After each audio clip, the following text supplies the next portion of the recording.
بسم اللہ الرحمن الرحیم۔ السلام علیکم ورحمۃ اللہ وبرکاتہ۔ دریائے اردن کے کنارے کی سرزمین بیت المقدس کی ہوا میں اس دن ایک عجیب سا کچھ تھا۔ زمین جیسے کسی بڑے راز کی گواہ بننے جا رہی تھی۔ افق پر سرخی پھیل رہی تھی، دھول کے بھگولے اٹھ رہے تھے اور دور سے لوہے کے ٹکرانے کی آوازیں سنائی دیتی تھیں۔ یہ کوئی عام دن نہ تھا، یہ وہ دن تھا جب ایمان، صبر اور اللہ پر بھروسہ اپنے معراج کو پہنچنے والے تھے۔ جان باز سپاہیوں کے ساتھ کھڑے تھے، یہ 313 ایک طرف، بنی اسرائیل کے نیک اور عادل بادشاہ حضرت طالوت علیہ السلام اپنے صرف تعداد غزوہ بدر کے مجاہدین کے برابر تھی، اور اس کے مقابلے میں دشمن کی فوج سمندر کی موجوں کی طرح پھیلی ہوئی تھی۔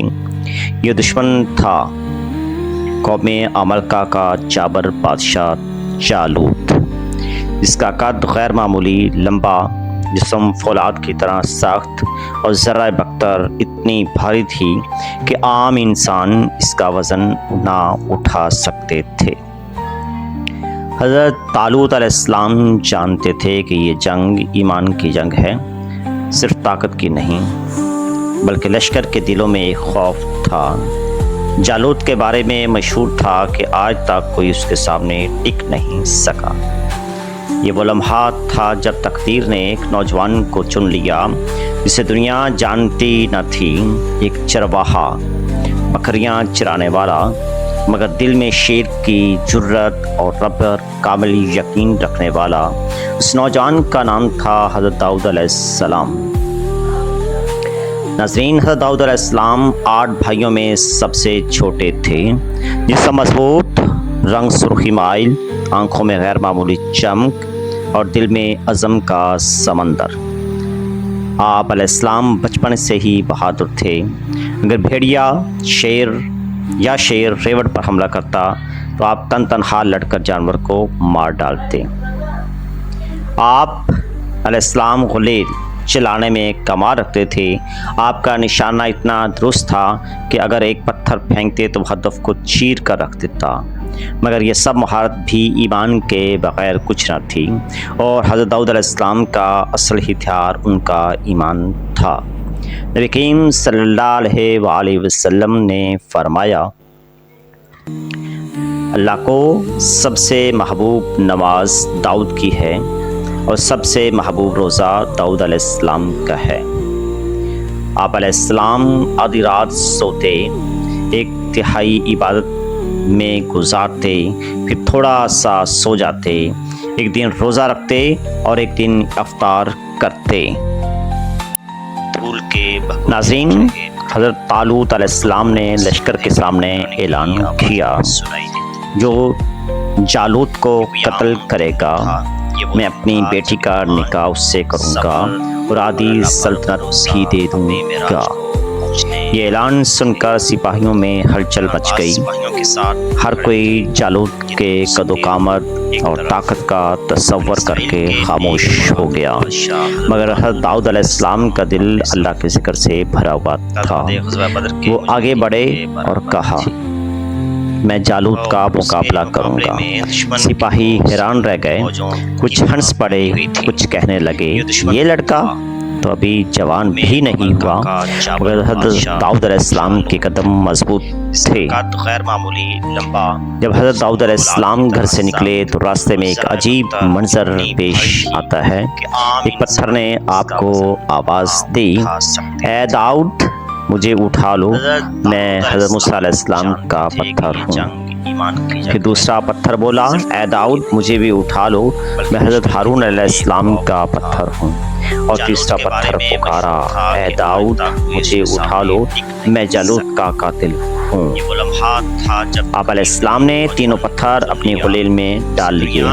یہ منظر بتاتا ہے کہ جب اللہ کسی کو کامیابی دینے کا فیصلہ کر لیتا ہے تو زمین و آسمان کے ذرے بھی اس کی مددگار بن جاتے ہیں۔ ناظرین، جنگ شروع ہوتی ہے۔ جالوت غرور سے بھرے قدموں کے ساتھ آگے بڑھا۔ اس کا چہرہ رنگ سرخی مائل تانے سے بھرا ہوا تھا، اور دل میں آنکھوں میں تمسخ کی چمک۔ آپ علیہ السلام اس نے کہا، لڑکے ہٹ جاؤ، میں تمہیں مارنا پسند نہیں کرتا۔ حضرت داؤد علیہ السلام نے بغیر خوف کے جواب دیا، لیکن مجھے تمہیں مارنا پسند ہے۔ یہ الفاظ سن کر دونوں لشکروں میں ایک سنسنی دوڑ جاتی ہے۔ کہ اگر ایک پتھر پھینکتے تو خط ناظرین، حضرت داؤد علیہ السلام نے بسم اللہ پڑھ کر غلیل چلائی، بغیر کچھ نہ تھی، تینوں پتھر ایک ساتھ نکلے، ہوا کو چیرتے ہوئے جالوت کے چہرے پر لگے۔ پتھروں نے اس کی ناک اور کھوپڑی کو چیر کر چور چور کر دیا، اور اتنی طاقت سے لگے کہ پیچھے موجود 30 فوجی بھی ہلاک ہو گئے۔ ان کے پتھر سے یہ ساری کارروائی کی گئی، جس سے نہ صرف جالوت کو مارا گیا بلکہ وہ پتھر کھوپڑی کو چیرتے ہوئے پیچھے نکلا، جس سے پیچھے کھڑے 30 فوجی بھی مر گئے۔ جالوت زمین پر گر پڑا۔ جیسے ہی وہ گرا، اس کا لشکر خوف اور بدحواسی میں بھاگ نکلا۔ میدان جنگ میں فتح کی صدا گونج اٹھی، اللہ اکبر۔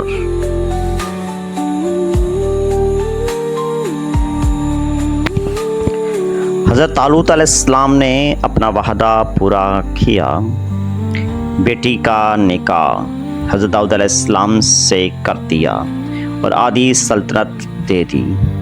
40 سال بعد حضرت طالوت کے انتقال کے بعد حضرت داؤد علیہ السلام پوری سلطنت کے بادشاہ بن گئے۔ اللہ نے آپ علیہ السلام کو نہ صرف بادشاہت بلکہ نبوت بھی عطا کی۔ آپ علیہ السلام کو زبور دی گئی، جس میں اللہ کی حمد و ثنا ایسی تھی کہ پرندے، انسان، جنات اور پہاڑ سب آپ علیہ السلام کے ساتھ تسبیح کرتے۔ لوہا آپ علیہ السلام کے ہاتھ میں موم کی طرح نرم ہو جاتا، اور آپ علیہ السلام خود زریں بنا کر فروخت کرتے۔ آپ علیہ السلام کی عدالت میں فیصلے عدل اور حکمت پر مبنی ہوتے۔ آپ علیہ السلام نے قبائلی اختلافات ختم کرائے، رعایا کو امن دیا اور نیکی کی راہ دکھائی۔ قرآن میں آپ کی ایک آزمائش کا ذکر ہے، تفصیل یہاں بیان نہیں کی گئی تاکہ آپ علیہ السلام کی عزت اور وقار محفوظ رہے، مگر یہ معلوم ہوتا ہے کہ آپ علیہ السلام نے ایسی سچی توبہ کی کہ اللہ نے آپ علیہ السلام کو معاف کر دیا اور ان کے درجے مزید بلند کر دیے۔ ناظرین، حضرت داؤد علیہ السلام کی زندگی ہمیں سکھاتی ہے کہ ایمان، صبر اور اللہ پر بھروسہ ہی اصل طاقت ہے۔ بنی اسرائیل کے کچھ لوگ اللہ کے حکم میں چالاکی کرتے اور اللہ نے ان کی شکلیں بدل دیں۔ یہ واقعہ رہتی دنیا تک کے لیے تنبیہ ہے، اور اللہ تعالیٰ نے ان لوگوں کو جن کی تعداد کچھ روایت میں 10,000، کسی میں 12,000 ہیں، ان کو بندر بنا دیا۔ تو یہ ہم سب کے لیے ایک تنبیہ ہے۔ حضرت داؤد علیہ السلام ایک بہادر، مجاہد، عادل بادشاہ اور عاجز نبی تھے۔ ان کی زندگی کا ہر لمحہ اس بات کا اعلان ہے کہ کامیابی ہتھیاروں میں نہیں، اللہ پر بھروسے میں ہے۔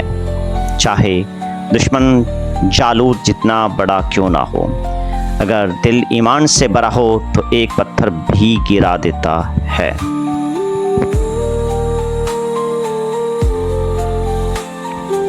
جالوت کے حوالے سے ناظرین آپ کو تھوڑا سا بتاتے چلیں کہ جالوت قوم عمالقہ سے تعلق رکھتا تھا، جو بنی اسرائیل کے پرانے دشمن تھے۔ اس کا قد بہت لمبا تھا، بائبل کے مطابق تقریباً 9 فٹ یا اس سے زیادہ، اور جسم فولاد کی طرح مضبوط تھا۔ وہ اپنے زمانے کا سب سے بہترین جنگجو مانا جاتا تھا۔ اس کا لباس اور اسلحہ بھی عام انسانوں کے بس کا نہ تھا۔ بختر اور خود کا